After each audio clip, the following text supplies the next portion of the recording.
All right, guys, we're back for week 6 free agent episode. I'm here with Yanni. What's up, man? What's going on, buddy? Long week in Fantasyland, but If you feeling had good. told me the Kansas City Chiefs would be 2-3 going into week 6, I don't think I would have believed you, to be honest. Yep, yep. All right, let's get into like just kind of a temperature check of like what's going on in the league, storylines, whether or not we're like buying into what's going on, telling you guys to chill out, whatever. So first one, everything Ravens. The Ravens are even worse off than the Chiefs. They're 1-4. Everything's fallen apart. Their entire defense is crippled except for Kyle Hamilton. Feel bad for that guy. Lamar Jackson is going to be out at least one more week, potentially 2 more weeks. Derrick Henry has not been performing like the elite fantasy asset that you drafted outside of week 1. The receivers kind of as always are hit or miss. Mark Andrews has been like a notable dud. So what do you think, Yanni? Are you freaking out about your Ravens? Are you selling off all your shares? Are you buying in aggressively? What's like your fantasy outlook and just like general outlook on the team? Sweet, right? You know my thing. I have 5 Lamar shares this year. Have almost no Andrews. Actually went pretty heavy on Andrews in best ball because he was like around pick 100. Um, I'm not worried about Lamar, right? If he comes back, I guess I'm mildly concerned that if the season really goes downhill enough, they just sort of shut him down for the year. I guess that's like on the table, right?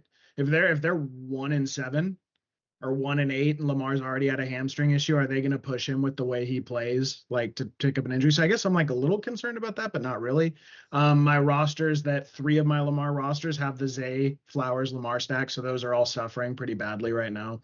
I was trying to think about would you do Scattaboo 1 for 1 for Henry right now? Like I pretty comfortably would do that. Like, am I trading for Would Derrick you send Henry? Scattaboo for Derrick Henry? Yes, like today. Yeah. Like, Yeah, like would you send ETN for Derrick Henry? yes, like today. It, yeah, like I think those are trades you can get right now, dude. So like as far as am I buying or selling or whatever, like I probably wouldn't be sending offers for Zay Flowers or Mark Andrews unless you're like an undefeated roster and can weather a few weeks like Zay more so than Andrews. But I'm not really. I'm like I think Zay is going to get right back on track when Lamar's back, and I think Derrick Henry because you can probably get him so cheap right now. Like I kind of wonder if a Derrick Henry trade something we really should be working on in the next week or two while we can, you know. Well, what So about the I other guess side, right? Like, would you do Derrick Henry plus a piece to get Bucky Irving on your team? I would rather Bucky than if Bucky's only out next week. That's the only thing with the injuries. I would probably just keep the healthy guy. But like in a vacuum, if I knew that Bucky was only out for this week and next week, or this week that just happened and this coming week, I would trade Derrick Henry for Bucky 1 for 1. Yeah. Like, what about? Well, I mean, would you be willing to do like Derrick Henry and a piece for Bucky? Is what I'm asking, right? Like, I don't know, like Derrick Henry and like Keenan Allen or something like that. Yeah. Yeah, I would do it. If Hmm. you again, but that also though is kind of dude, I'm a little weirded out. Bucky has a shoulder that they said was more severe than the midfoot he picked up. So he picked up a midfoot plus a shoulder, like he's pretty banged up, and Rashad White looked really good. I think there's like a chance they hold him out for 2 more weeks, maybe. Like I don't know. That's a little risky to me. But Derrick Henry also has one Lamarless week and then a bye, and then he's good to go after week 8 and actually has some soft games toward the end of his schedule. So like, yeah, to me that's just an injury thing in a vacuum though. I much prefer Bucky. So yeah, like I don't think I don't. Do you see a scenario where Lamar comes back and the offense just isn't working well? Well, Like Lamar and Zay were going off when they were in there, I'm even just with trying to pick out of a tier, right? yeah, Like yeah, that's the idea. Like for me, like I would trade Derrick Henry plus a piece for Josh Jacobs or something like that. Like if yes, that was something you absolutely. could do. Oh, Because my worry with Derrick Henry, like obviously the age is a factor. Week 1 he looked really good, so I don't think like that's the only thing. But he yeah, just gets schemed out of these games if the Ravens are losing. Right? If the Ravens are down multiple scores, Derrick Henry is for the most part not on the field. yeah. So That's a really good point, my actually. main thing is like if this Ravens defense is really bad, right? Like if Lamar comes back and the Ravens become like the AFC version of like the Cowboys or whatever, right? Like it could be awesome. But if they're playing, I don't know, like a serious team in the AFC, like the Chiefs or something, right? They're down multiple scores and Derrick Henry's not on the field. Like you could be looking at like 12 touches. So I don't know. very variance. Like there's a lot of variance there, I guess. But Yeah. Yes. Yeah. and speaking of variance, how about the Philadelphia Eagles offense? I'll let you intro that one because you have stronger feelings about it than I do in some sense. I guess so, yeah. Like I mean, for the Philly offense, I really think that we've reached the bottom here, especially now that they lost a game. They kind of, I don't know, for the weird offensive performances we've seen from them, they always kind of fell back on, well, we're a winning team. We win games. It doesn't really matter, right? Now they dropped a game to the Denver Broncos, I think, like entirely on the shoulders of them, that offense not being good enough. Um, how freaked out am I about it? Like, it's definitely weird. I definitely think they're not as good. I think there's injuries that are going on, right? Like, Lane Johnson left the game on Sunday. Their O line hasn't been getting the push that we've seen this like beastly Eagles O line get for like the past 2 years. Jalen Hurts is holding on to the ball too long. He's missing throws. He's got his receivers like quitting on routes halfway through. So yeah, I think I would be worried about it. I think it's legitimate now. I don't think it's like a just a strictly scheme thing. I think that there's more going on there, but I also do think it's going to get better. Like there's no way this continues. I can't believe that it would continue like this, especially with a couple of easy guys on or a couple of easy teams left on the schedule, right? They get the Cowboys again, they get the Giants two more times, they get the Redskins, whose secondary is not very good, right? Like I'd be picking at these Eagles guys still, but I do think that you just have to accept that there is variance with the Philadelphia Eagles, right? And if they don't have to throw, they won't throw, and then sometimes Saquon will just get stuffed, and it is what it is. I mean, how panicked are you? But it's bad, man. Bad.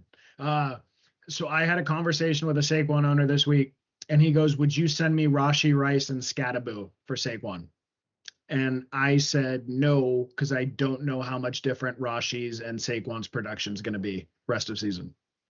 I don't. I think Saquon's going to be better, like maybe by 2 or 3 points a game better, but like I don't know that for sure. So I was like, I'm that level of panicked a little bit. I mean, he's been around 16 points a game. It hasn't been a disaster. Then he had the one dud, but with a really tough schedule, really tough. And he took a helmet to the knee. Someone actually put the video on Twitter, so it doesn't look like it's like a knee injury. It looks like he got bruised and they're maintaining him, right? So I don't think that's a big deal. Um, but like I told him, I will give you Zay Flowers and Scattaboo for Saquon. Like Yeah, I will not give you Rice and Scattaboo, which I think maybe that's a mistake. Like maybe at the end of the year I look back on that and go, that's a little silly. But I'm a little freaked. Like I wouldn't be trading at market price for him, which means I'm just a little weirded out by the Eagles, dude. Like I don't know what I think it's mostly been schedule driven, like the vast majority of it, because they had like a murderer's row, but they kind of do have that rest of season when they're not playing division opponents, you know? Um, I probably wouldn't trade for Devonta Smith because I don't like his role. I don't like that archetype of player. And then like AJ Brown, dude, I tried to add like pieces to AJ Brown to get to Rashi Rice. I got told to fuck. A guy messaged me saying like, "Are you fucking with me sending that?" I was like, "Okay, I'm sorry." I tried to send AJ Brown for Sutton plus like some other stuff on the back end to balance it out. The guy goes, "No way." I would not trade you in a vacuum. I would prefer Sutton over AJ Brown to the degree that I don't even care what else you put with him. I was like, all right, man. So I think you're correct that the market's as down as they can be, but like, I don't know. What do you think? Like, what do you see changing? Is it just that you think they're too good of a player to not get going, and that you can pretty much you can just throw it up to AJ Brown 10 times a game and probably get wide receiver one production out of him? I mean, that we've seen that multiple times. Do you think it's going to like hit this point where they just decide he's getting 8 to 10 targets a game because he's that good of a player and our offense is anemic and that's just what we're doing? I Like, is think the that where you line's see going to it? get healthier. I think that they're going to commit to throwing a little bit more because it's just not working right now, right? Their line's not getting pushed and they can't like do these 25, 30 rush games with the running back position. And the Eagles are coming off a game where AJ Brown had the Sertan matchup, right? Yeah, Like Devontae Smith went over 100. yeah. We definitely put it on the slide. Start Devontae Smith, AJ Brown, tricky decision. I don't know. Like, I mean, I wouldn't price him as an elite wide receiver one that maybe I thought he might be coming into the year, but I think he's going to be fine. Would you give up Zay Flowers for him? Yes, that's not really close. And you know what really makes me sick is I know the manager you're talking about with Saquon guy, and all you have to do is do Tat McMillan instead of Zay Flowers. You get that done. No, I can't do it. You need to do Uh, it. You need to do it, dude. Is Bryce getting better? He's fucking not. we will discuss that in the coming slides. All right, Chargers offense. I'll take this one because I put it on here. It's been bad the last 3 weeks, man. Coming off a loss to the Giants and then getting run out of their own building by the Redskins without Terry McLaurin and a gimpy Jaden Daniels, man. Herbert's getting killed back there. Last week there was a 40% pressure rate on him, so they're missing Slater and Alt, which are really like the foundation of their offensive line. The production hasn't. I mean, like it's great if you have QJ. He's a like nice waiver wire pickup or whatever, right? But like the production from the wide receiver room is really spread out. So like Ladd was the most highly drafted. He hasn't been getting you home, right? Like Keenan Allen, nice late round pick, but like some weeks he kind of doesn't have high value stuff. QJ only had 4 catches for 40 yards last week. Herbert hasn't gone over 20 points since week one. The running backs are now crippled. Harbaugh went out and got Omari and Hampton and Najee Harris to kind of bolster the rushing attack and have an improvement over J.K. Dobbins. They're both on IR now. Najee's definitely not coming back. Omari and Hampton, we'll see.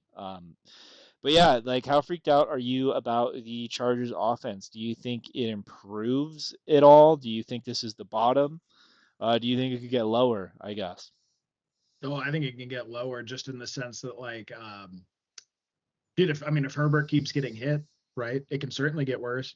I think the rushing game is going to get markedly worse because Hampton was on pace for 60 plus receptions. Like he was actually a big part of out of the backfield what he was doing, and Haskins is okay at that. Not the same level of player.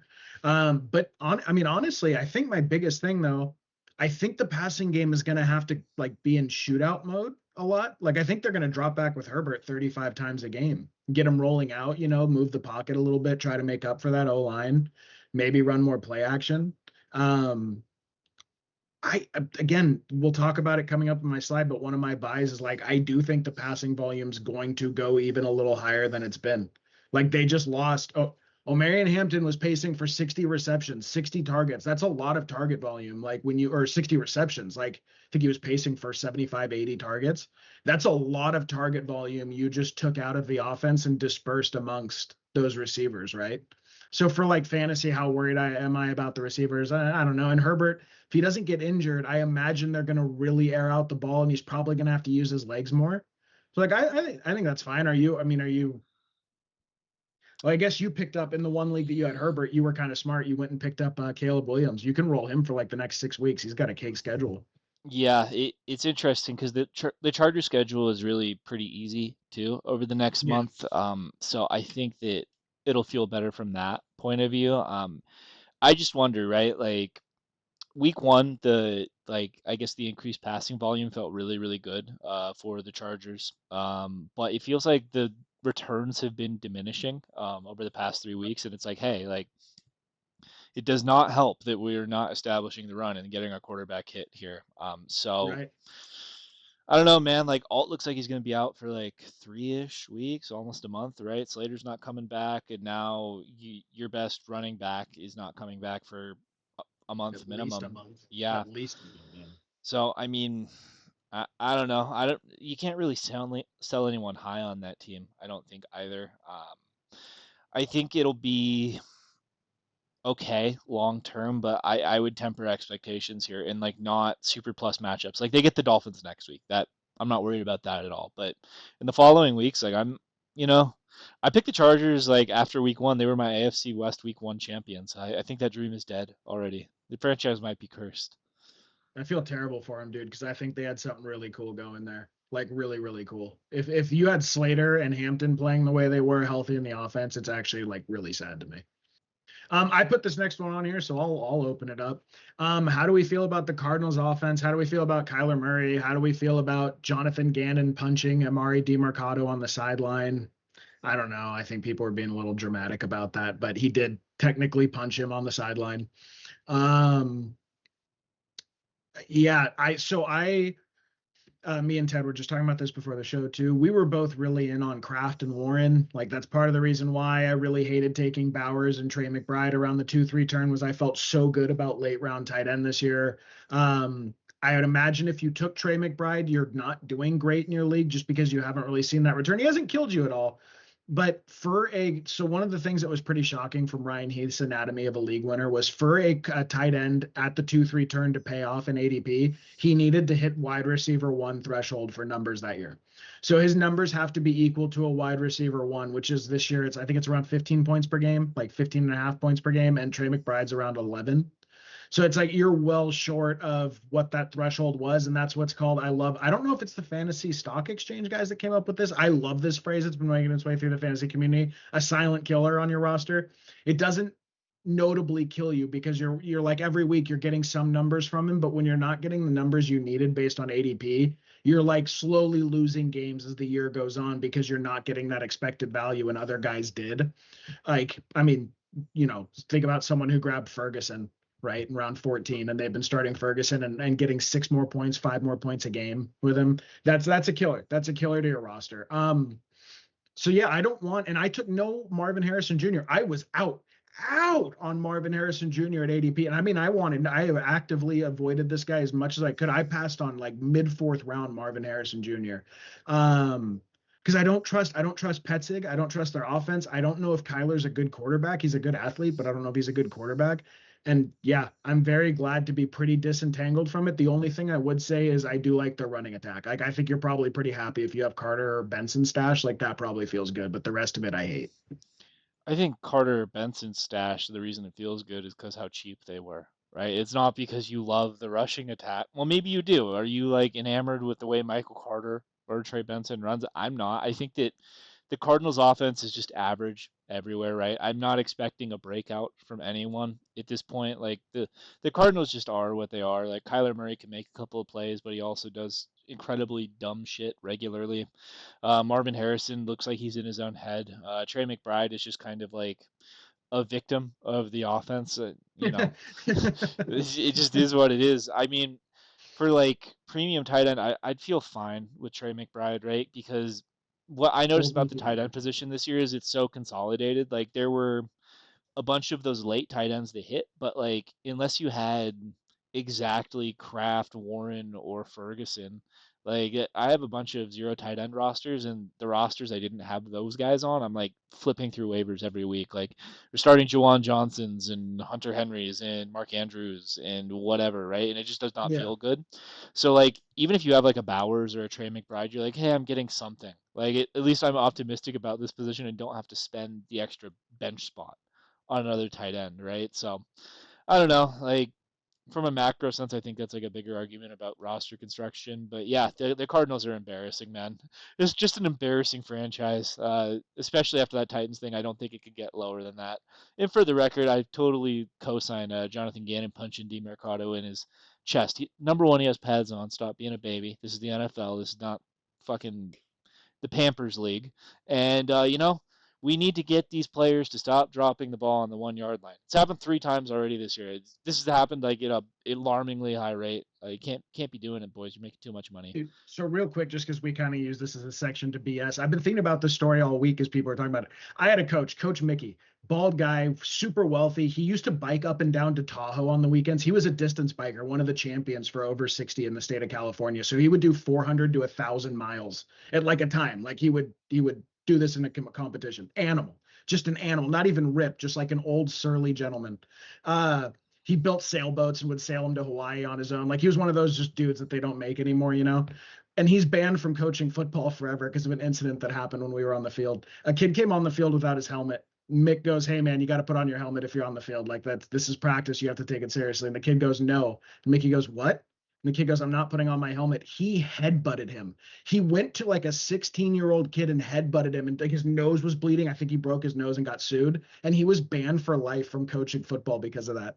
Like, dude, it was a different level of I don't know. I don't have any problem with punching someone in the shoulder pad. I saw people going into like histrionics about that on Twitter. He needs to be fired. He assaulted a player. Like this is a hostile work environment. And like, I don't know, man. Not football I, people. This is not football people. Yeah, like I don't. If he like punched him in the face, maybe like I would have a problem with it, you know. But come on, man, this is a multi-billion-dollar organization. They're trying to get this product on the field, and they just blew a win when he might get fired and lose a $20 million contract. Like there's real stuff at stake. I don't have any problem with men getting a little bit aggressive with one another when there's that much at stake. I thought that was a really silly thing. Yeah. All right, next one. Can you trust the Cincinnati Bengals? Listen, man, it has been a very turbulent season for the Bengals. We have three. We have a 5 week sample size now. We have 3 weeks where it's been absolutely embarrassing to watch, and 2 weeks where Jake Browning has 3 touchdowns and certain fantasy assets have scored.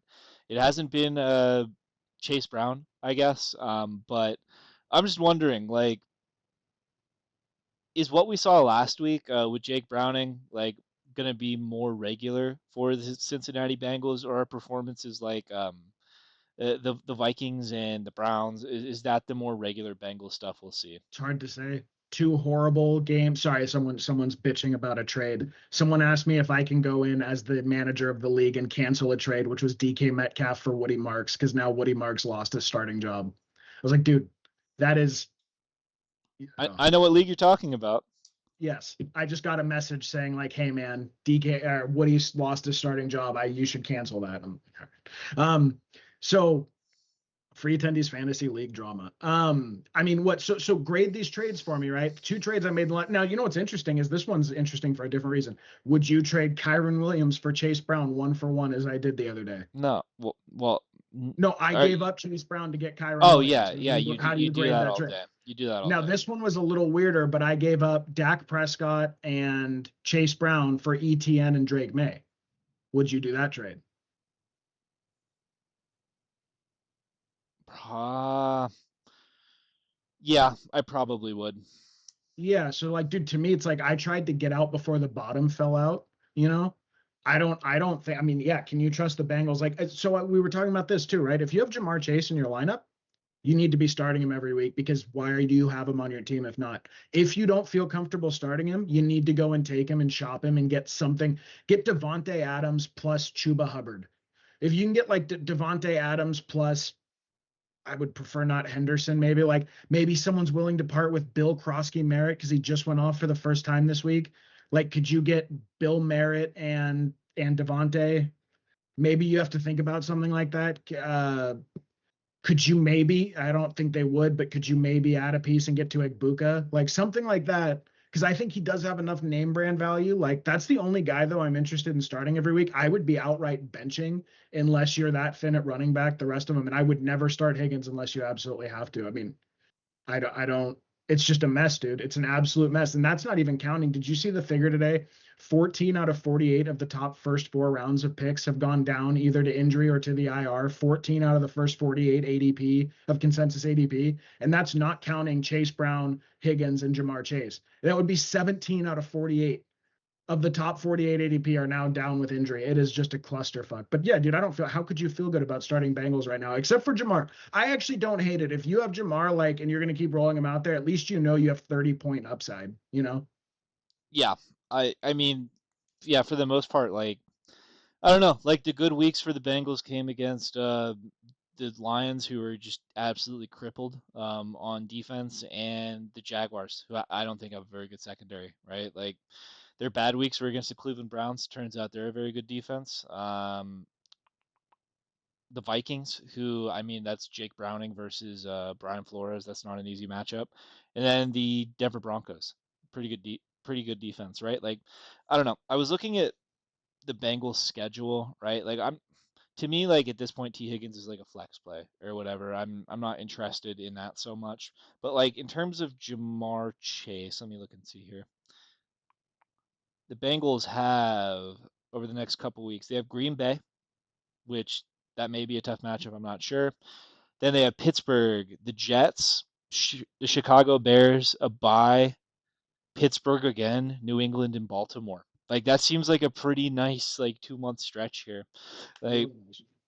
yeah, I don't know. Like I think maybe at this point, like the Bengals are just like if you think that the bottom absolutely falls out, maybe you sit Jamar Chase.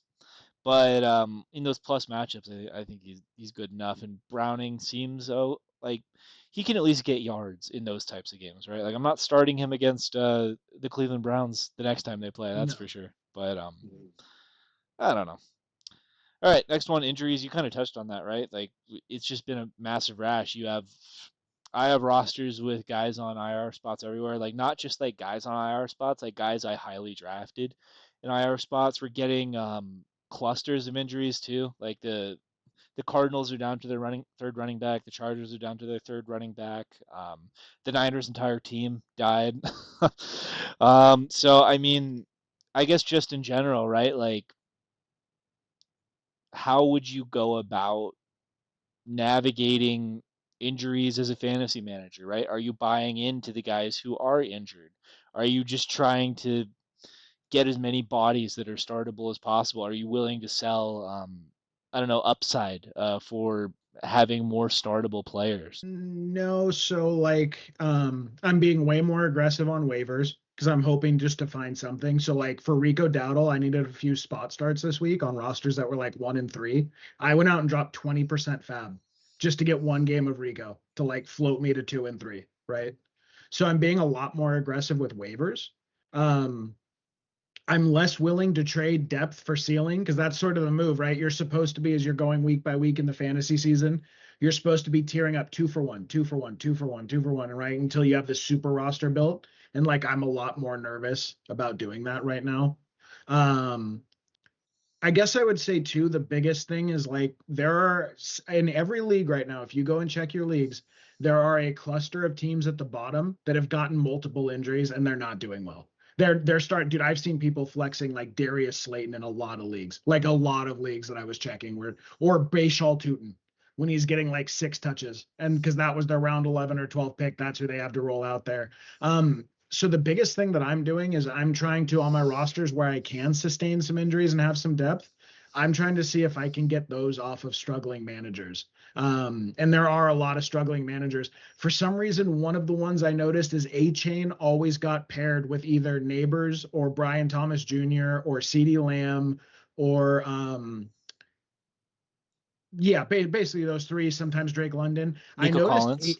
yeah, Nico Collins. I noticed A chain owners are really struggling, like in almost all my leagues, and it's more because of who they paired him with. He's been like a mid-range running back one. He's been pretty good, but like that's someone who I'm just aggressively trying to pick because for some reason, so I keep offering 2 for 1s for agent. Like that's where my behavior's changed more so. And then like on my benches, no, I'm really not willing to. I will take the stance that like my season's done unless these guys get healthy, and I'm not going to sell off pieces for nothing. I'm just not doing it. Um, like I'm willing to take rosters down to. I have a Rushy Rice roster that is maybe staring because I now have Nico Collins and Justin Jefferson on bye next week. I might be, and it's got George Kittle. I might be staring down like 1 and 5 in the face before Rashi Rice gets back. But then after that 1 and 5 game, I'm going to return George Kittle, Justin Jefferson, Nico Collins, and Rashi Rice to my starting roster. I don't care. I do not care what it looks like at 1 and 5. I'm not trading a piece there. I will take my fucking chances that this thing turns around when all four of those guys get back in the lineup, you know? Um, so yeah, it's been weird though. You and I have been sending pictures back and forth. Do you have like rosters where your entire bench is just red? Like I have rosters where my entire bench is red, out or questionable. That's it. Yeah, I mean, I have rosters that the vast majority of them are, or it's just full of a bunch of like waiver wire fodder because I had to drop him, right? I had Malik Neighbors rosters, like he's gone, right? I had I mean, Braylon Allen's not a big deal, but that's another guy. I had one roster with all my running, it was zero running back, and all my running back depth in Braylon Allen and Austin Eckler dead. So it's like, oh, okay, like I really have to like scrap to get like running back depth. So yeah, I feel you. I think it's a good point though, and it's worth hammering home, right? Like we're trying to win our leagues. I mean, it's good if you get in the playoffs, right? And you have a chance, but like if you're trading away guys like Rishi Rice or your high ceiling players for more depth to kind of float you through weeks, once you get there, like it's like you traded away all your upside to potentially win. So I guess it really is just trying to navigate the landscape and be flexible, right? Get aggressive on waivers if you have to. Fab every week that goes on, it's less valuable, right? Like we're seeing a lot of running backs go down now. Like we're seeing a lot of like tight ends that are available. I'd be dumping fab on these guys. Like, what's it gonna help if you miss the playoffs and it's like week 15 and you still have $50 of fab, right? At that point, it's useless. Try and get the edge as much as you can and like stay in it and play for your big guys to get back if they are injured, right? All right, then this last one, running back usage in split backfields. I put this on the slide because I recently came into a Trevion Henderson share that I traded for.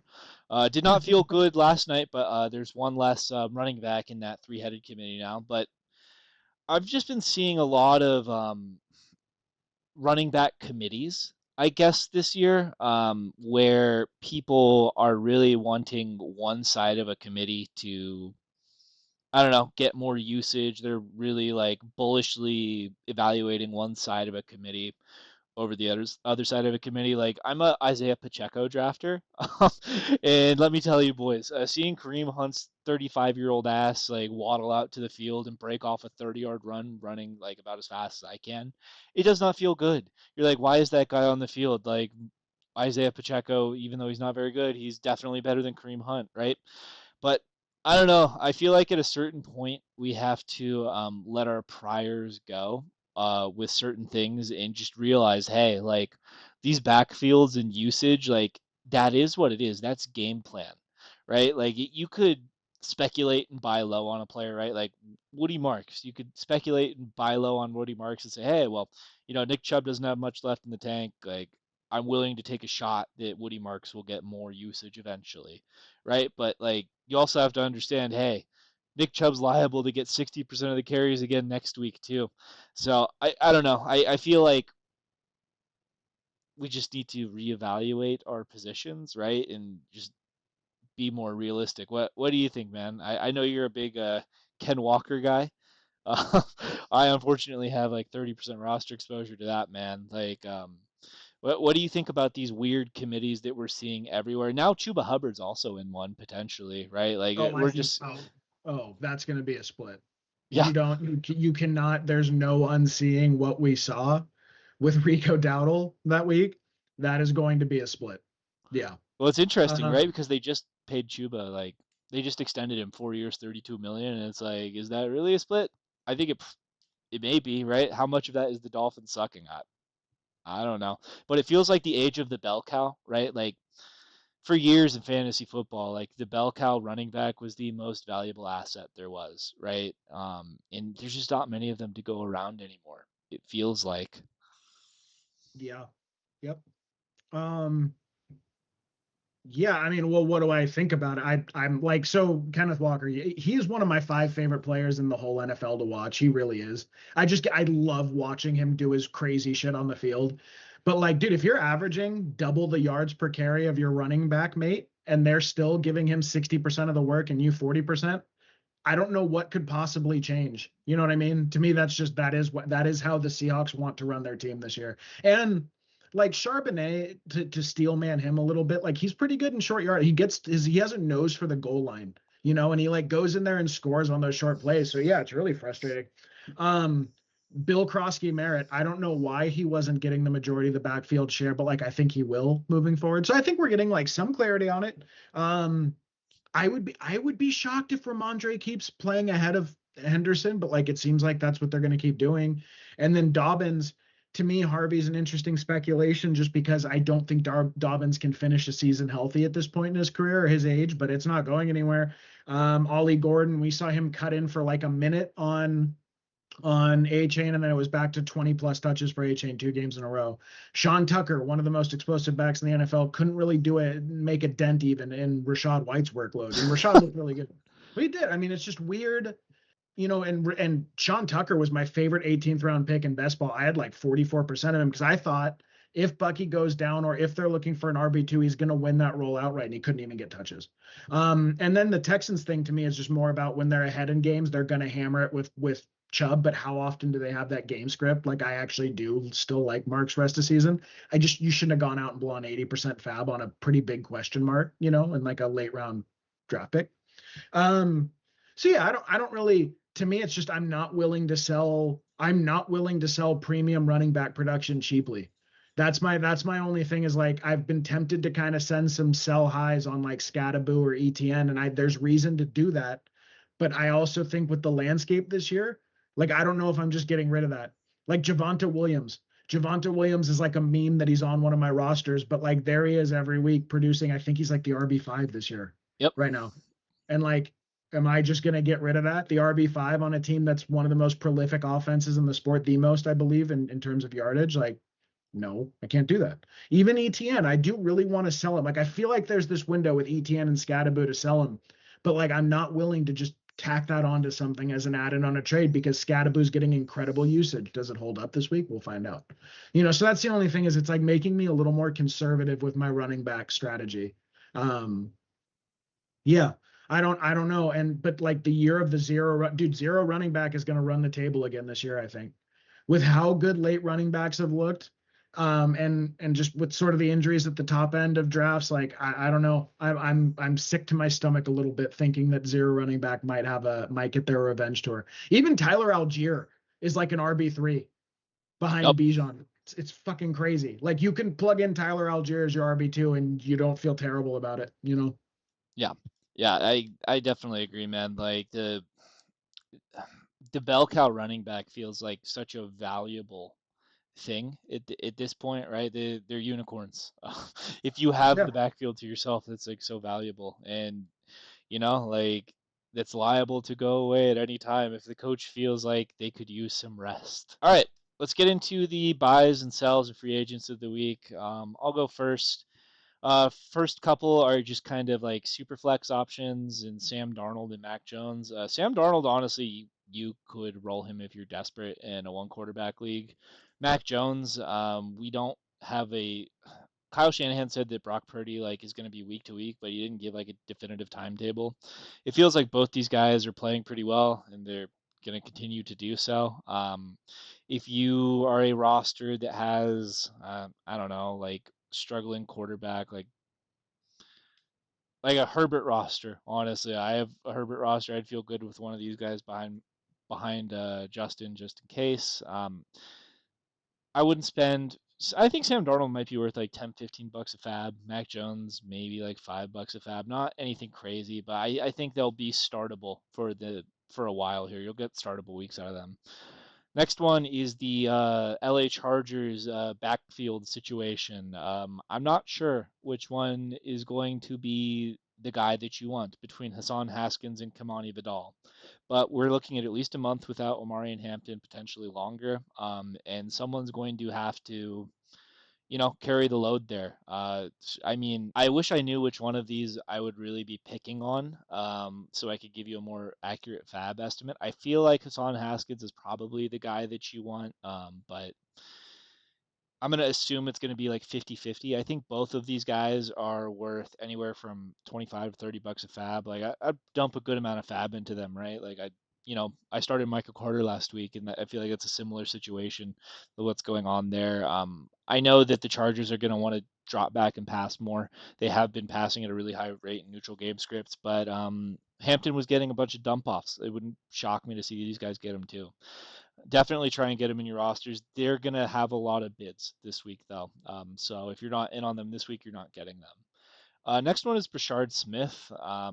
This is more of like a deep league speculative ad. The coaches have like explicitly said they want to get him more involved in the offense.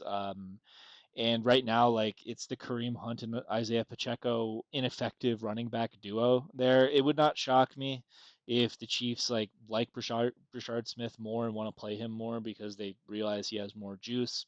Again, that is like assuming that a coach wants to do a certain thing with their usage. But I think that he's still kind of off the radar right now. I actually have a roster, so I can tell you with Brashard Smith, I can tell you exactly what his ownership is. He is owned in 17% of leagues. So you have 83% of leagues. He may just be sitting out there incognito. If you have one spot at the end of your bench that you're okay with like rotating out or whatever, right? It's not a big deal to swap out guys. I think that he's worth the speculative ad just in case. Next one is Isaiah Davis. This is with Braylon Allen down for the count now. He's effectively working as like the third down running back in for the New York Jets. Listen, if the Jets are going to be really terrible and losing in a lot of games, there's a good chance they're like dropping back to pass like down 28 or whatever in garbage time, right? And there's some, there's some dump off opportunities there. I heard Matthew Berry say that the New York Jets absolutely do not want to use Brees Hall as the goal line back procedurally. We still haven't seen very many running back carries at the goal line because Justin Fields is a member of that team, but it's very possible. It's very possible Aaron Glenn shoves Isaiah Davis in there. I don't Hmm. know for sure, but that is on the board. I don't think he's going to be picked up in many leagues. He also acts as a handcuff, right? So he's like the classic handcuff plus type of running back. I wouldn't spend fab on him probably. I don't think he's going to be on a lot of people's radars, right? So you might be able to sneakily add him here. And if Brees Hall goes down for any reason or gets traded, you're looking at an RB1 the rest of season. As gross as that is, we got to extract the value where it is. Next one, Isaiah Bond, rookie wide receiver for the Cleveland Browns. He only had 2 grabs last week for like 28 yards. So I don't think he's going to be a highly sought after free agent, but he had 8 targets, and the Cleveland Browns really are they've already given up on this year. They're already on Dylan Gabriel. They're starting their rookies pretty much everywhere they can. Quinshon Judkins has full run. Harold Fannin is continuously involved in the offense. So it would not shock me that the to see the Browns say, all right, this is a developmental season. We need to see what we have with these rookies. Isaiah Bond's a good player too. He's like he went undrafted, but he had like legal issues. If he didn't, he's probably like a second or third round pick in the draft. So the talent is there. I think this is a guy that you can get incognito as well. I think the tight ends for Cleveland had like a 40% target share last week. I would expect that to go down and the wide receivers to get more looks. Isaiah Bond could be sneaky. Next one, Ryan Flournoy. This is interesting. This may be a case of chasing the points from last week, but I don't know, man. He had like 140 yards receiving. He looked pretty good out there. Obviously, CD Lamb is not currently active, and it looks like he may go next week. So Ryan Flournoy could just be like, irrelevant come this time next week. But if that is sticky, I think like just like Brashard Smith, like last roster spot or whatever, I think he's worth picking up. I just in case. I would not spend fab on him though. There will inevitably be managers that exist in the world that will spend a bunch of fab and get really aggressive chasing points from the previous week. Don't do that. I'd say like if you can like throw in a waiver claim. If you get him, great. If not, no big deal, right? I just wouldn't spend money on him. Then we have the tight ends. This is a big tight end week on the waiver wire. We have AJ Barner and Theo Johnson. Yanni has a couple on his list that he'll go over too. But both of these guys had multi-touchdown weeks last week. AJ Barner has 4 on the season. Theo Johnson, I believe, has 3 on the season, but he led the New York Giants in targets last week. Listen, it is tough right now at the tight end position if you don't have one of the premium guys or like Kraft or Warren, right? Like I have rosters with Juwan Johnson and Hunter Henry all over them. Like at this point, it feels like AJ Barner, Theo Johnson might be worth a shot. They seem pretty consistent to me. They're not consistent, but they have high upside to be like factors in their offenses. I would spend some fab on these guys, like because I feel like after this week, the tight end market may be a little bit more dry, and this is a good week to pick at them. Maybe if you need one, right? Like AJ Barner, Theo Johnson, and other guy Yanni has on his list, I think they're pretty close to each other. Like that's something that you could set up where you just put in a claim for all 3 of them, and whichever one falls to you, you can take, right? I don't know. I think they're worth the shot though. Then the last one, Taysom Hill. He's back. I believe he's rostered. Hold on. Let me get how many leagues Taysom Hill is rostered in. It's going to be like 1 or 2% is my guess. Taysom Hill rostered in 12% of leagues. So that's way more than I thought. But listen, man, this is not anything that we've seen on the field. This is just, hey, this guy is eligible for the tight end position and plays other positions as well. It looks to me like the New Orleans Saints may be losing a running back here in the next couple weeks. It would not shock me to start seeing Taysom Hill at the goal line again. If you want to be the all-time scumbag and have your entire league hate you but win games, I think Taysom Hill is fine. He's a fine speculative ad. If it doesn't work out, if he's just too old at this point, his knee shredded, you just drop him the next week, right? Doesn't matter, and I don't think many people will be aggressively going after him after last week because he didn't really do anything. Just wanted to put it on the radar if you are tight end desperate. Trade targets. First ones on the list. I got my underperforming Eagles in AJ Brown and Saquon Barkley. I did not put Devontae Smith in here because I think he suffers from the same problems as AJ Brown, but I think the upside is lower. So we have 1 week in double digits for AJ Brown for fantasy points on the season. I think he's finished outside of the top 40 wide receivers 4 out of 5 weeks now. It's been really bad. Saquon I think he's been averaging under 3 yards a carry. He's kind of gotten you there on targets or whatever and like catches out of the backfield, but he's like consistently like 12 to 14 points on the season. I think that a lot of managers who have these guys on their teams may be extremely frustrated with what's going on there and they may just be done, right? Like I would not be shocked about AJ Brown managers that just want out of the whole situation. I think we've reached the bottom with Philadelphia, though. I truly, truly do. These athletes are just too good. I really believe in the athletic ability of these guys. I really believe in Philadelphia as a team still. I would be picking at them to see if you can get them on your rosters, especially with AJ Brown, right? I think that you could realistically do like maybe one of those 2-for-1s. Like you could probably do like Michael Pittman and Michael Carter for AJ Brown or something like that, right? Or someone you just got off of waivers, right? Maybe if you picked up Darren Waller last week, you have Darren Waller for a tight end needy AJ Brown manager and like DeAndre Swift or something like that, right? You might be able to trade up to AJ Brown. I feel like the market's at an all-time low. Then with Saquon, right? Like he's going to cost you more, but managers might be freaking out. Like I know the Saquon manager in League 7 for free Tendies Fantasy is 0-5. He's a little emotional about Saquon, but maybe other guys just want to, I don't know, cash out their chips. I think it's going to get better for the entire team going forward as the line gets healthier, that sort of stuff. Next one, Brock Bowers. I feel like he's got to be correlated with some of the most losing rosters right now. We've really only had one healthy half of Brock Bowers all year, and he put up 100 yards in a quarter. Other than that, he's been like a consistent 4 to 7 week kind of presence in your lineup, but he's been not great, right? He just sat out last week because the PCL and the knee bruise. It looks like he may miss this week too. I'm not entirely sure. Listen, this is entirely a case of a player just not being healthy.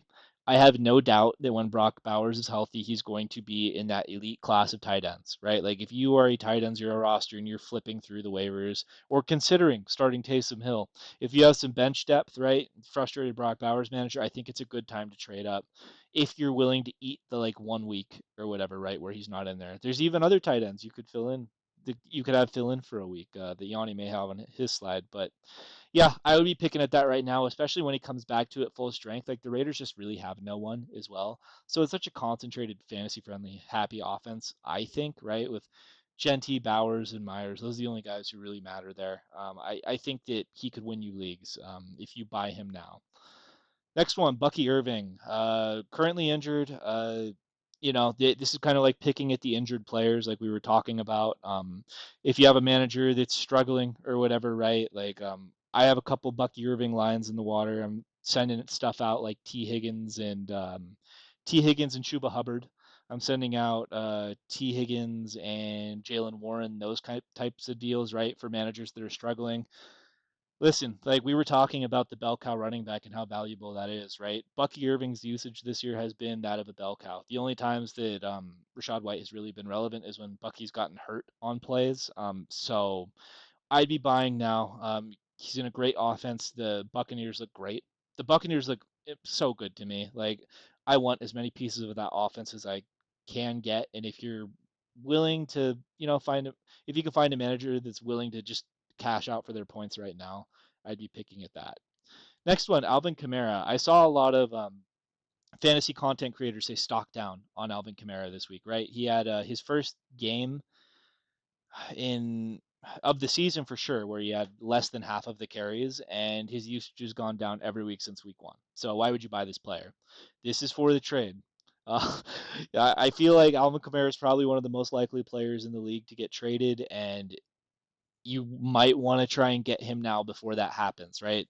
Like I'm looking at teams that are running back needy right now, like the LA Chargers, the Kansas City Chiefs, these contenders that like just have had bad injury luck or whatever, right? Or feel like they could use another running back. If Alvin Kamara, like I don't think that he's cooked. I think that it's just a matter of the Saints like just punting on the season and like seeing what else they have in their other guys, right? But if you can get in now, like you could probably get Alvin Kamara for dirt cheap right now, especially with how people are freaking out. If he goes to Kansas City Chiefs, I think that might be a league winner, right? Like, and I don't think it'll cost you much. So, like, say you lose a trade for Alvin Kamara, you probably didn't give up very much to get him, right? That's the game theory there. Might it's not as set in stone as other guys might be, but I like the speculative ad. Get in now before it's too late. Ricky Pearsall is the next one. Currently also injured with a PCL. It looks like he may be back this week. This is more so for me as a 49ers fan. Him passing the eye test with fucking flying colors, man. This guy looks so good when he's on the field. I feel like, and this is speculative, and this is just my opinion. So I'm just speaking from my own personal thoughts. But I feel like he's locked up the wide receiver one role in San Francisco, man. I really do. I feel like he's separated himself in terms of like the other guys that are there right now. Like Jawan Jennings has been awesome. The 49ers fans love Jawan Jennings. He's so clutch, but some of the stuff that Ricky does, like some of the catches that he makes, like time after week, he's making these crazy one-handed behind the back catches. He's pretty consistently getting volume in the offense. I think this thing's about to take off, especially with Brock Purdy scheduled to come back. George Kittle's coming back. Some of these weapons are coming back, but I don't think that's going to really affect Ricky Pearsall, right? He's not a wide. He's much closer to a wide receiver one alpha to me than he is a wide receiver three third option, not relevant in the offense, especially coming off the injury, right? He has not scored touchdowns yet, so his fantasy scores haven't been excellent. I've actually been in talks with other managers who have said, I don't really buy this Ricky Pearsall thing.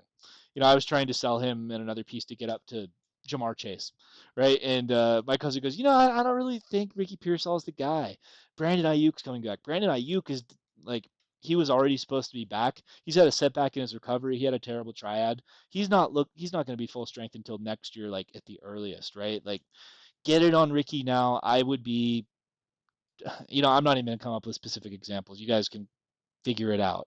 But yeah, I'd be buying on that. Then the next one is JMO. Man, he's been terrible this year. It hasn't really been him being a terrible player. It's just been the targets haven't gone to him. I think that when you're buying a guy like JMO, you have to account variance into your outcomes, right? Like he is the type of player who will have single digit weeks or one target, two target weeks, and he'll also have weeks where he goes for an 80-yard touchdown and is great in your lineup. I'm mostly putting him here as a trade target because I think this is the absolute bottom for him. Managers are freaking out. But as a whole, the Lions offense looks fine to me, right? Like there was some panic week one for me about what they were going to be. But I don't know, man. They look fine to me. I just feel like Jameson hasn't had his week yet. They just have so many mouths to feed in Detroit that, I feel like it's natural that one or two of these guys will miss on any given week. But if you can get him for cheap right now, I would do it. Okay, sells list. Jamar Chase. This is not so much about the player or anything else. This is just if you would like to mitigate your risk and get out of the Bengals game, right? Like, listen, man, we have 2 weeks where he's a top two wide receiver and then 3 weeks outside of like the top 40. So it's like, all right, like, what am I getting on any given week?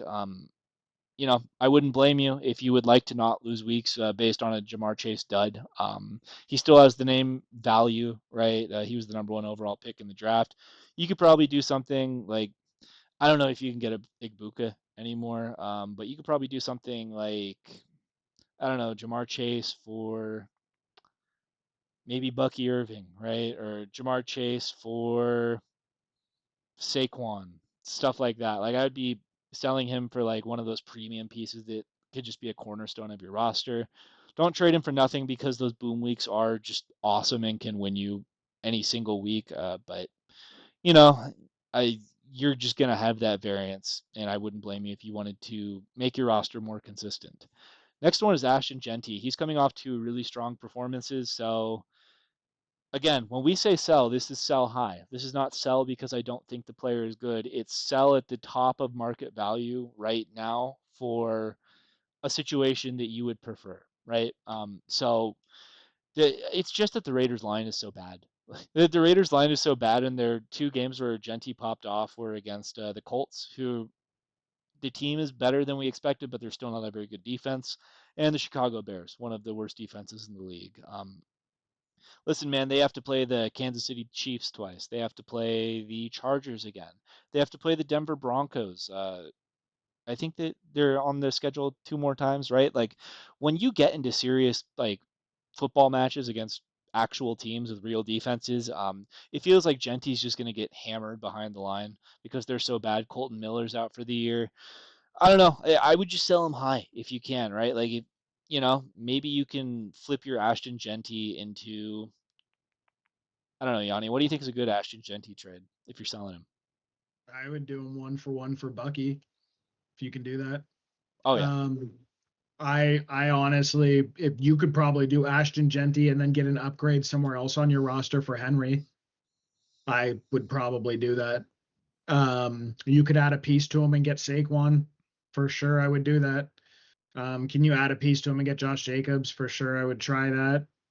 Um, you could do like, depending on what like the Rashi Rice owner has, if he has a good running back and you have a reasonable receiver, if you could get like Rashi as the big piece back over Genty, which I think is very doable, I 100% would. CeeDee Lamb, the CeeDee Lamb owner's got an injury right now. Does he have a running back and you can put it to a wide receiver with him? I would do something like that. Just because I think the 1 for 1 running backs you're looking at are going to be kind of weird. You know what I mean? yeah, That range is just weird to try to move laterally in. But like you could probably get a receiver that's going to significantly outscore Genty rest of season. yeah. So Again, not about the player at all, just about the situation. Next one, Ken Walker. I won't spend too long on this because we put him in the community post for the episode we missed. This is that conversation we had about usage. The fact of the matter is this is a 50-50 backfield split where Charbonnet is getting the red zone and the goal line. It feels like if you can sell him right now at ECR value, and let me see where ECR has him because this is like pretty relevant, right? he's probably back a little bit because he was at 12 before this week. I would guess he's at Yeah, 16 or 17. yeah, he was at 12 before this week, which kind of shows you, at least it shows me like how mispriced that situation is. So right now, oh yeah, he slid way down. So now Ken Walker is at the ECR running back 18 next to Yeah. guys like Quinshawn Judkins, Cam Scattaboo, Bill, J.K. Dobbins, and Zach Charbonnet is ECR at 34, right? So if you have Ken Walker, like I would trade him for Bill 1 for 1. I have a roster where I have both of those guys. Bill is going to be my RB1 next week because I do a depth chart. I would trade Ken Walker for J.K. Dobbins. I think his role is more concrete. I would trade Ken Walker for Alvin Kamara if you want to do a little speculating. That's kind of where it ends for me for the most part. Maybe you could do Ken Walker in a piece to trade up for a guy like Derrick Henry, for example. I would do Ken Walker for Brees Hall if you can. It feels like Brees Hall's role, he's just running out of competition there. Those are the types of deals I'd do, though. It's not that the player's bad, it's just that the situation is not changing. Next one, Tet McMillan. This is a player that everyone loves. Everyone loves this player. I love the player too. And I've gone on record and said this is a significantly better football player than he is a fantasy asset, right? And I believe that to be the case. Like I think he hasn't gone over 12 points in any given week. He doesn't have a touchdown yet. He commands a very high target share right now. He's getting anywhere in the neighborhood of 6 to 10 targets a game. So the usage has not been a question. My big thing with this is that he is attached to our friend Bryce Young in Carolina. And I feel like in order for Tet McMillan to reach the heights that people are prognosticating, that Bryce Young needs to be good again. And I feel like we're in, what are we in now, year 4 of Bryce Young, year 3 of Bryce Young. We've seen a resume of like 6 promising games and the rest has just been bad, man. It's not that Ted McMillan is a bad player. It's just that if you can find someone who's willing to buy on that upside and you don't think the upside in Bryce Young is ever getting better, then I think it's worth a shout, right? Like just looking at ECR here, they have him as the wide receiver 16. He is over guys like Rashi Rice. I would do Tet McMillan for Rashi Rice right now. He's over guys like mm, he's over guys like Ricky. I would do. I don't know if you can get Ricky in another piece and you're okay with trading that away. You could do that. That's a reasonable. That's actually a really good debate point. It's like Ricky or Ted. I'm looking at the I guys above mean, him too, like yeah, uh, Igbuka. I don't think anyone's going to move him. If you're okay. still a believer in Drake London, you might be able to do Tet and a sweetener to get Drake London on your team. You might be able to do Tet and a sweetener to get even a guy like Justin Jefferson on your team. There's just like so much positive Tet McMillan belief out there, and I think the player is really good. The usage is really good. It's just we're missing that last puzzle piece, and if that never fits, then I think the usage is the production just is what it is for this year. That's the theory behind that. I think Yanni may have something to say about that a little later on. Next one, Nico Collins. Same idea here. The Texans played the Ravens last week, and they beat the shit out of the Ravens. That was great. That was nice to see the Texans win a football game, and the offense looked good. But I feel like a lot of these prior takes on the Houston Texans offense and them being really, really broken remain true to me. I don't think that Houston magically figured something out last week against Baltimore, and you can expect 40-point weeks going forward. I think that they played a really bad opponent and they kind of beat up on them, right? Nico Collins this year. So this year, Nico Collins has, on a week by week scoring basis in half PPR, he went 4 points week one, 12.7 week two, 18.4 week three, 9.9 week four, and 14 week five. He has gone over 100 yards one time, and every single game he's gotten to double digits, he also had a touchdown attached to that. I just think that on name brand right now, he's the ECR wide receiver 4 right now, so he's valued as a elite player at the position. If you can trade Nico Collins, you can get some really nice stuff back because he has that contingent of believers. I just don't see this thing taking off and him being the, like right now he's priced as the ECR wide receiver 4, right? Like I don't think that's anywhere close to what he is. Like I think by far he's the best wide receiver on the Houston Texans. He makes like in those games where the Texans struggle, he'll make one incredible play a game where you're like, oh wow, like Nico Collins is like dragging the offense on his back, but it just hasn't showed up in the fantasy like box score, I guess. And unless you like really think the Houston Texans are gonna get marketably better over the back half of the season here, I'm not interested in buying at market value. I'd rather sell it. Next one is Tony Pollard.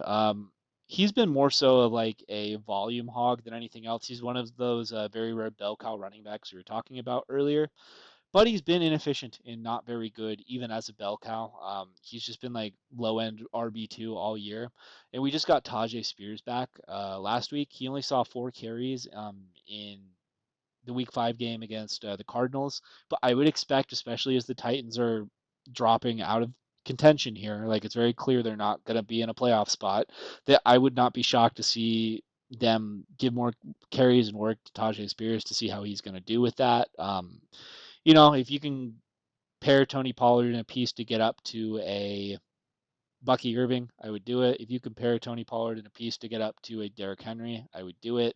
I just feel like right now he's surviving off the volume alone, and I don't think that's going to last, especially on a bad team. I would just kind of pair him 2 for 1 and try and trade up, get out of the Tony Pollard business. Then the last one is Juwan Johnson, one of my waiver wire champions early in the year. I'm now selling him just because he has also been surviving on volume and he just has not gotten it the past couple weeks. This looks procedural to me.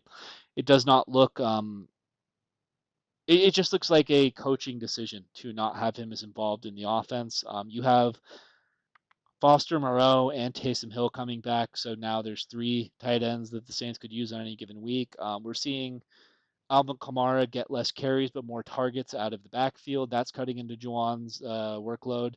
And the PPR scam is slowly shifting over to Chris Olave and Rashid Shaheed. So at this point, like if Juwan Johnson isn't getting those 8 to 12 targets a week, then I'm not really interested in him right now.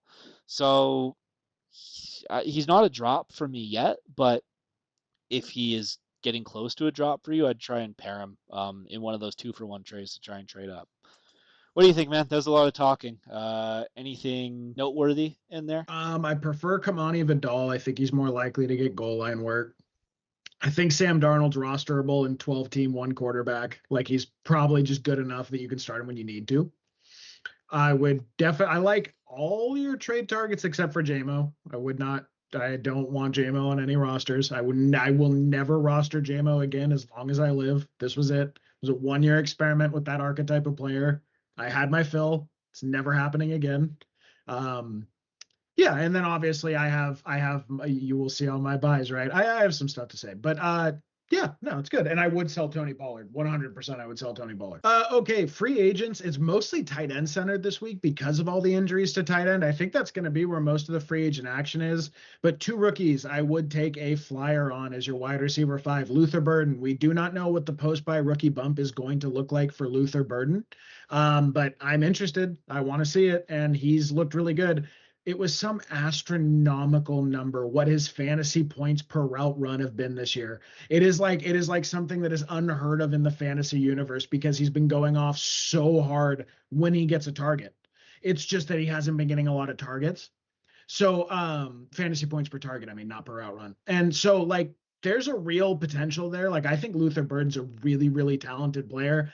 This is only going to be though if you're a 4-1 or a 3-2 roster and you have 4 solid guys and you can afford the spot. Like he's not someone. Dude, rosters are so banged up right now. Like I can't fit him on almost all of them. It kills me because I think there's something there. I just don't know it, and it is still so speculative. But I would be looking at him. Torrey Horton. Torrey Horton has now had double-digit fantasy points and half PPR for 3 of the last 4 weeks. I think he looks better than Cooper Kupp. To me, he looks like a legitimate football player. The only concern there is passing volume, but we've seen in any game where Sam Darnold has to drop back for any meaningful number of snaps, Torrey Horton's out there doing pretty well. Like I'm pretty interested in him as a wide receiver 5 on my rosters right now. I don't even think you really have to spend fab to get him. He's sort of been treated as an afterthought. I believe he had a touchdown last weekend. I think he did. On like an out route to the corner of the end zone. Just a good football player, a good athlete, and he passes the eye test to me. He's been brought up a lot in interviews, and again, like that's nothing to scoff at. Three quarters of your games this year have been for, excuse me, I think it's 3 of the last 4. Week 1, I don't think he did anything. Believe that's correct. But I know 3 of the games this year, he's been in double digits and half PPR. Just a pretty good player. Like I think he probably should not be on waivers. And I wouldn't be surprised if he has one more big week this week if he's just like not on waivers anymore. You know what I mean? He's one of those guys. Colston Loveland, Mason Taylor, Evan Ingram, Jake Tonjich, Michael Meyer, all for different reasons. Colston Loveland, they took him top 10. He went out there and got 3 targets and 4 routes run before getting hurt in the last game. Like I'm very, very interested in stashing Colston Loveland where you can. You could have put him on your IR this weekend. I tried to do that where I could. I hope you guys did too. And look, stick him on your IR. Like I actually set up the one roster where I have him on IR because obviously he's going to revert to questionable, right? After the practice report comes out tomorrow. I set up that roster so I don't need to add or drop anyone for 2 weeks if I don't have to. I put it on my waiver claims too, right? When I put him on IR, that's just 2 weeks. You can wait and see how it shakes out with him for one of the most talented tight ends we've seen in a long time in the draft.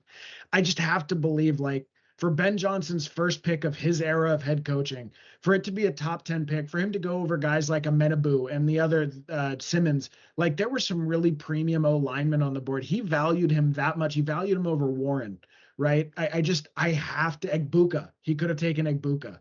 I have to think that he did that because he has a genuine belief in the player. So yeah. Maybe I'm wrong because that was a guy I loved in the preseason and thought would be a big deal. Maybe I'm being biased, but you can see for free for a few weeks, I would do that. Mason Taylor's seen 19 targets since he came out. This was someone I was ripping in best ball all summer. He was basically free. I have him on a bunch of best ball rosters. I'm pretty excited about it. Looks really good. Again, passes the eye test. He's probably going to be pretty expensive for Fab. I don't think you're going to get him in most leagues for less than 8 to 10% at the minimum. I think there's some people that are going to drop. He's already been moved up to the ECR tight end 11 rest of season. So I I don't know, man. Evan Ingram, I believe he saw 12 targets over 2 weeks, got a touchdown last week in a really tough matchup. Seems like Nix is really willing to target him. He's losing reps to Troutman, right? That's just the way it goes because Troutman's a better blocker. I think that's Adam Troutman is their other Yeah, tight end, yeah, right? Adam Yeah. Troutman. That's just what you have to accept with Ingram. He's not going to get full run like that, but it also looks to me like Nix really likes targeting him. It looks like they have a thing, and then he's getting red zone targets. Like I want that. I want that at tight end. I want that on my roster. That looks really good to me. I would love to hold Ingram where I can. I didn't go tight end 0 that much this year. I have 3 rosters where I didn't take Warren, Kraft, or one of the premium guys. I Dalton Kincaid, round 14. I've just been sort of riding him. I traded for George Kittle on one of them. I've just been sort of riding him.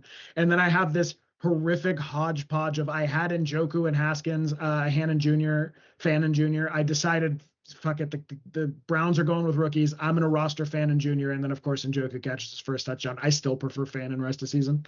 And then I have Loveland stashed on IR there, and I have Zach Ertz in the lineup because he was actually like a borderline tight end 1 for the first month. So like that's just what it's going to be at tight end until you find your guy. I think Mason Taylor or Evan Ingram can get you out of that hell of cycling through guys, though, especially if they keep the volume up. If you just need a 1 week streamer, Brock Bowers, almost certainly with them declaring him week to week. To me, if you read between the lines in the situation, it looks like he's going to be out till their bye. So you may have to go 3 to 4 weeks without Brock Bowers, which is just not ideal. I'm planning like we will have to do that. So I went and got Theo Johnson on a few rosters with him. And if not, dude, if you just need one for a week, if you're going to go week to week, or if you miss out on your fab bids, Jake Ton just got 11 targets last week. He has seen ridiculous target volume from Mac Jones, and they're playing the Buccaneers next week where they're going to need to pass a lot. I think that's a fantastic streamer or a DFS play. Rip Jake Tonjes. He's a great value. He's going to be free. Just put in a $0. Just use your waiver priority. Michael Myers, same thing. The Raiders famously said they feel they have 2 tight end 1s this offseason. And then Michael Meyer came out and was actually competing. Mayer, not Meyer, I don't think it's Mayer, was competing with Brock Bowers for usage in the beginning of the season. Like they were taking Brock Bowers off the field to put him on it. They think that highly of him. I don't think that would have kept up all year, but they did it week 1. Dude, as long as Bowers is out, if you just want, he's not going to be a 1-for-1 replacement, but I think he's going to have a really nice floor. He's not going to screw you. That's the biggest thing out of tight end right now. If you're a 0 tight end guy that didn't get the right ones, you know exactly what I'm talking about. You're just so sick of 2 to 4 points in there, and it's happening way too much with too many guys. I got 0 from Zach Ertz. I streamed him twice last week. I got 0. I streamed Brenton Strange twice this week. I got 2.7. He did get hurt, but I got 2.7. Dude, that kills your week. I lost a week by 2.4 points because Zach Ertz got 0 points. It's just you can't have that. So you can get out of that carousel with those guys. I like all of them. I'll actually do the sells first because I have more to say about the targets. Sells really easily. Marvin Harrison Jr., I don't want to be in the Kyler Murray business. I don't want to be in the Drew Petzing business. I don't want to be in the Arizona Cardinals passing business. I faded him all offseason. I don't care that he's looked better recently. I would be looking to move him with a piece for one of the guys I'm targeting. You can probably get some of the guys I'm targeting 1-for-1 for him. I would absolutely do that. Any wide receiver that I bring up on in the buys target, if you can either add something small to Marvin Harrison Jr. or get over to them 1-for-1, do it now. And then Deebo Samuel, same thing. Any wide receiver that I'm talking about above, except for maybe Terry McLaurin. Actually, yeah, that probably applies to Marvin Harrison Jr. too. Just because Terry's value is down, you don't really need to pay that for him. But Deebo Samuel, like he's balling out right now. If you can move him to seriously tier up to get out of what's been termed the blob, I like that term for the wide receivers from like wide receiver 15 to 35 this year are just this weird blob of guys that are a point to 3 points, maybe, but not even 3. It's like a point to a 1.8 points to 2.2 points apart. And that's making the difference of like a mid-range wide receiver 2 to a low end wide receiver 3. So if you can just move around in that blob and get as close to the front as possible or add a piece and get out of it, like you're in borderline wide receiver 1 territory, I would do that. I think Terry comes back. I think he's going to be healthy. It looks like Bill Merritt broke out a little bit, so maybe their run game commands more volume from him. I just think all in all, Deebo is at an all-time high in value, and you can get something really, really good for him. Like like really, really good. I wouldn't be surprised at all if a Nico Collins owner would do you Debo plus a piece for Nico Collins. Like I think that's a totally possible trade. Um, if you this trade makes sense in my head, even though I know the risk of it. I think people would do Brian Thomas Jr. straight up for Debo Samuel. I would do that. If I could do Debo for Brian Thomas Jr., I will take the bet that in the second half of the season, geriatric Debo Samuel gets outscored by the fourth best rookie receiver we've ever seen behind Randy Moss, Odell Beckham Jr., And and Mecca Jamar Igbukwe. Chase. And Jamar Chase, yeah, well, yeah, and Emeka Egbuka's up there now too. Well, no, I mean, he's going to be the fifth one in that list if he keeps it up. Yeah, so like I would try to move around. ETN is just because his value is so high right now. Like I said, I'm scared to move running back. I don't think he's going to necessarily lose the role. I really don't. But he's in enough of a rotation. They take him off the field on third downs. He does not command much of a target share. And then in the red zone, I've seen a lot of Tootin working in, like a lot of Tootin working in. I still really like ETN rest of the year. I think you're totally good. Where you paid for him, you're happy. But you should poke around. Like I think people might look at the point totals this year and see it as reasonable to move ETN plus a piece for Derrick Henry. Like I think that's possible that you could do something like that. I think you could use him as the basis for some pretty gnarly trades like A Chain. Could you add a piece to ETN and get up to A Chain, especially if the owner paired him with Malik Neighbors, like happened in 2 or 3 of my leagues? I would certainly be trying to do that. I think he's performed at a level enough. The offense looks good enough. Like I think you could get something really good. That one's strictly a sell high though. I wouldn't just give him away. J.K. Dobbins, I would be selling him purely on the basis of I don't believe he can finish a full season healthy. I don't think he's finished a season healthy in his NFL career. Period. So if he is valued right now, according to ECR, as a top 18 running back, I like so the kind of trade that I love right now, because I have a bunch of Scattaboo ETN rosters because I took them together a bunch, or like I have a bunch of like Benson too with those guys. Those were who I was hammering late, right? Or I have a bunch of rosters with Pittman and ETN. If you can take J.K. Dobbins and ETN, J.K. Dobbins and Scattaboo, J.K. Dobbins and Pittman, and then you can go chase someone that has like, really game breaking upside. So like if you could offer J.K. Dobbins and Pittman and you can get Rashee Rice, I would do that. I know that doesn't feel amazing right now with their values, but I would do that. I would do that all day. Um, if you can offer J.K. Dobbins and one of those tier guys, if you can get up to a Bucky Irving, do it. For sure, do it. I think there are people that just sort of in their head, J.K. Dobbins is now this top 18 running back rest of the season. And if he stays healthy, I think he is. He's actually looked great. I just don't think he can stay healthy. So that's my only bet.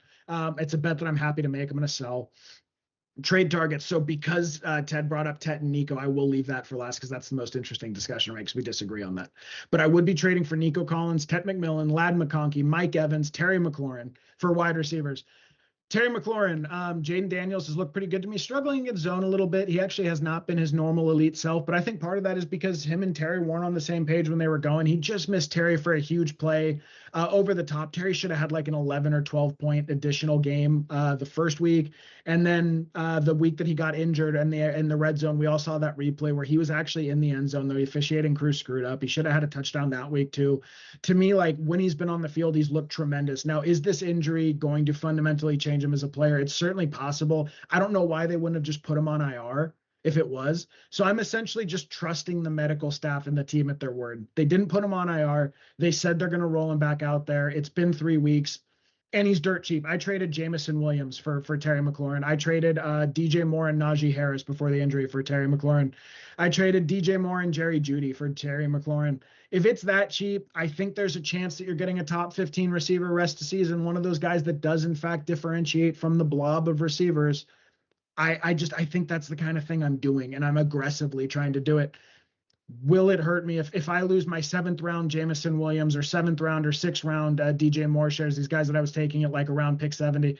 If I lose one of those and Terry comes back and he's an anemic wide receiver 3, does that kill my roster? No. But I captured all that upside of the positive outcome. That's the kind of trade I'm trying to do. Mike Evans too.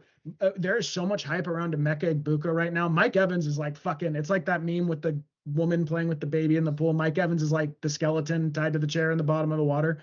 Dude, he was getting like really, really good usage against really bad corner matchups before he got hurt. He was having his best game of the season the week he got hurt. I just don't. To me, it's going to be Mike Evans and Egbuka in 2 wide receiver sets. It's going to be Godwin coming out in the slot to play.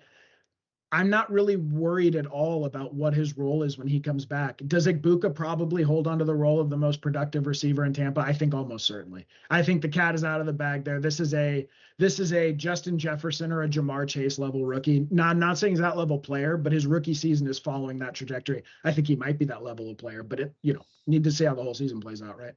So, dude, Mike Evans, I have seen offensively low trades going on for Mike Evans. Like if dude, I poke kick tires on that one. I cannot believe some of the things I've seen him move for.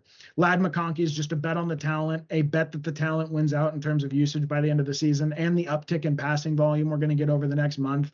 I like that a lot. I think Lad is another one, super cheap, super cheap. I would be picking him off owners that are panicking. George Kittle's now moved up to the ECR tight end 4. He probably misses this week, probably back the week after that. This is a league winning move in one wide receiver, one tight end, or one quarterback, one tight end leagues. Having an elite one-off is how you win championships. You can buy George Kittle right now very reasonably.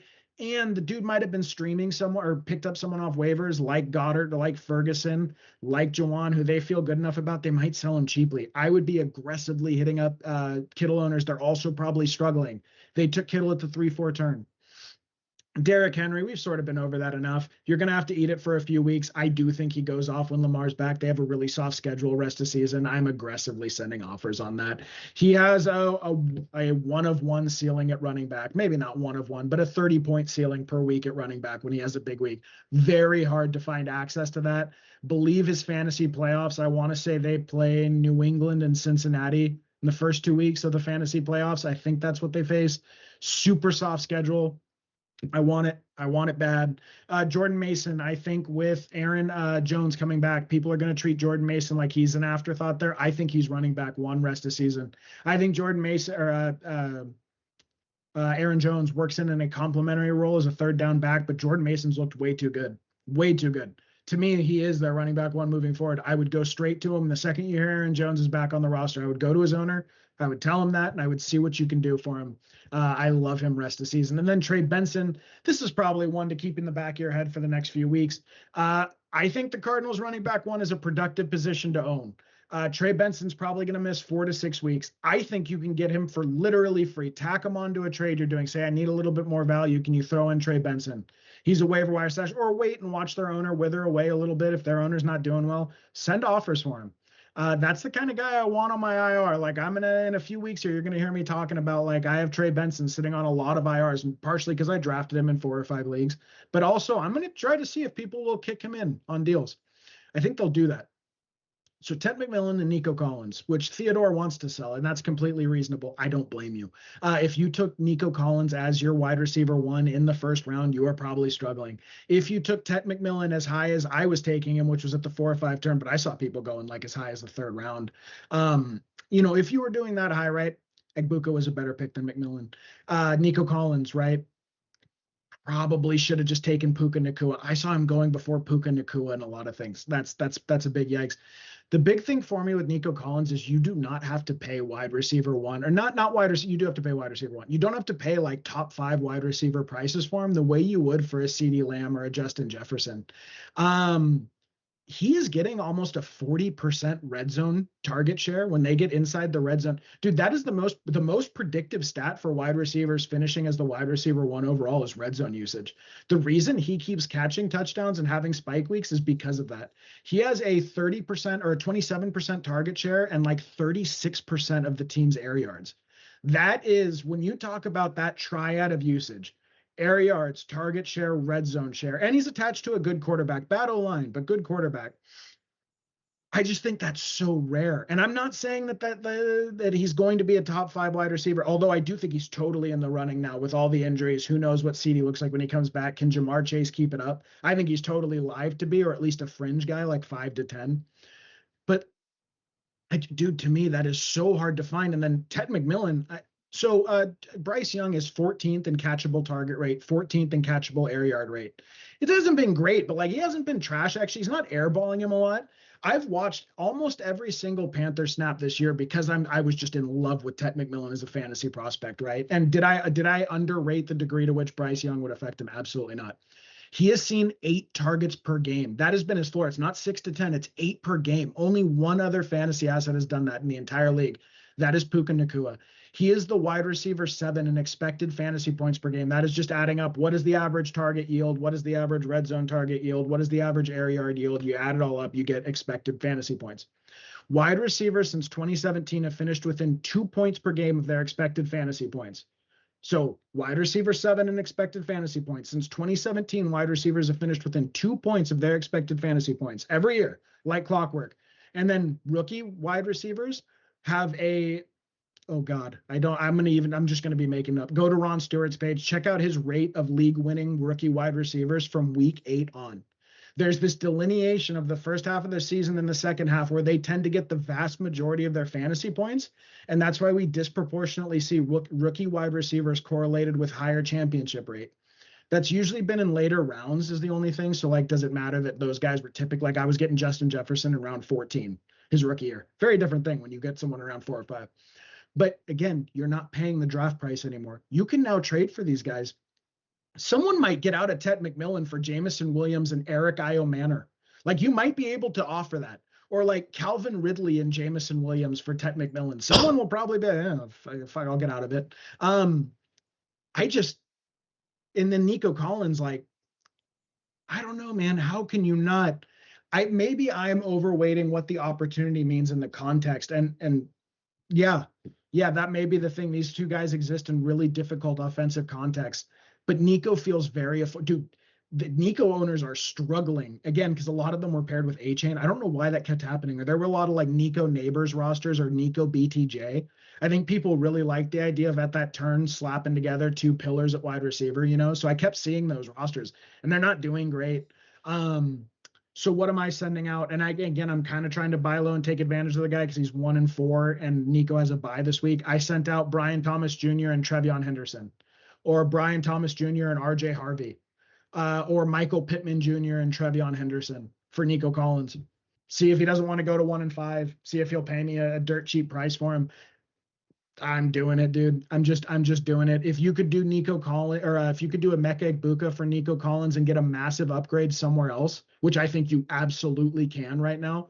I will do that. I will take a almost 40% red zone share, a third of the team's air yards, 25% of the team's targets, attached to CJ Stroud on a team that has looked better to me as the year's gone on. He's still had like 3 high-end wide receiver 2, low-end wide receiver 1 finishes out of 5 games, even with the team being kind of a mess. I think I'm like I would be aggressively buying Tet if I didn't have 75% roster exposure in the free Tendies leagues. But in Nico Collins, dude, like I want that. I want that. I'm sending out offers aggressively. I don't think we're going to get 20 point per game Nico Collins. I don't. But I also think he's flirting with some rarefied air. Very, very hard to find levels of usage, especially in the red zone. I think that's the whole crux of this debate, right? It's theoretical usage versus what the production is. And I would say right now, Nico and Tet, they haven't gotten you there in the fantasy box score, right? But like the theoretical usage, right? Like the numbers look really good. They're getting a lot of targets. They're getting a lot of high value targets. I like CJ Stroud too, right? It concerns me though that the only games the Houston Texans have looked functional in are against exactly the Tennessee Titans and the crippled Baltimore Ravens, right? Like that scares the shit out of me. Like I think I offered you Egbuka today for Tet McMillan and an injured Omarion Hampton, and you said no to that. Yeah. Would you prefer Egbuka or Nico Collins rest of the season? So here's right. So I famously on Twitter, I've been getting trashed for a week for it. I famously did my trade of Trey Benson, Emeka Egbuka, and Juwan Johnson for Kittle and Nico Collins. Now part of that was I think Kittle's the tight end 1 rest of season when he gets back. So I insanely value Kittle probably more than the market does. So like that's a big part of that trade.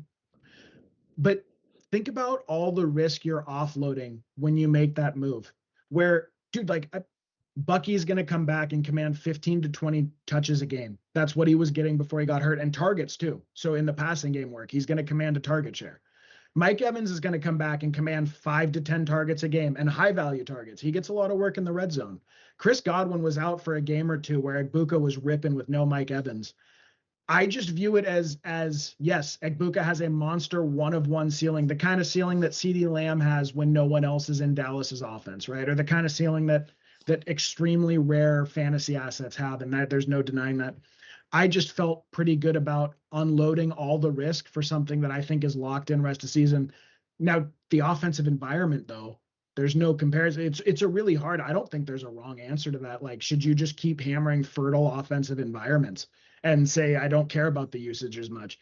If I was doing that, I would have been taking Igbuka at the 4 or 5 turn in 9 out of 12 drafts, and I would have been doing way better this year than if I took Tet. I really valued, oh my God, they're going to be in permanent negative game scripts. He's going to get all the work there, and it's going to translate. And again, to be fair, there's been weird shit with Ted. He keeps getting tackled in the end zone. He's had PI in the end zone 2 or 3 times this year. He got tackled on like a 30-yard game where they pulled his shirt down so he can complete a pass. Like if he catches 1 or 2 of those catches that got overturned, he's more in the borderline. He'd be like wide receiver 16, 17, and then you'd be like, wow, that was a smart pick. So it's like a few plays have actually been the difference because it's so tight in that range. He's wide receiver 30 right now. Yeah, that's hard, dude. I'm not going to tell you you're wrong for that, but Well, I also you think, know the other guy who's like the usage darling this year that you were aggressively drafting everywhere. hmm, Drake London. He's the other one. so here's a fun thing about Drake London. He got a 20%. So one of the big things I was on with Drake London, it's a good point, but one of the big things I was on with Drake London was his slot rate last year. His slot rate exploded last year. What was the first game this year? The first game this year that he went over 40% slot rate was his 20-point game last week. So it's the usage really matters when I chase that usage because it needs to marry with the talent of player. And I get it. I get too excited about those things sometimes. We've only seen one game where I was expecting the usage that I thought we were getting with Drake London this year, and he went for 20. So like that's another guy I'm trying to buy on Drake London. I believe that if they keep him in that, dude, the slot rate is like this golden thing. And then that's actually something weird we've been seeing with Nico. They've been sending Nico over the middle way more than they did last year. That's been like a thing that they've augmented a little bit. Another reason I'm like a little bit more bullish on him. He keeps getting field crossing routes, which are really interesting. He got a touchdown on one of them this week with Stroud. But yeah, I think that's right. I think you rightly point out, right? Like maybe we get too excited about these things and lock them in and think that that's just the way it's going to be for the next year, or that going into this year we overvalue things like usage over environment. I think that's probably right, but I also think you have to pick and choose when you're going to take on risk that could win you leagues.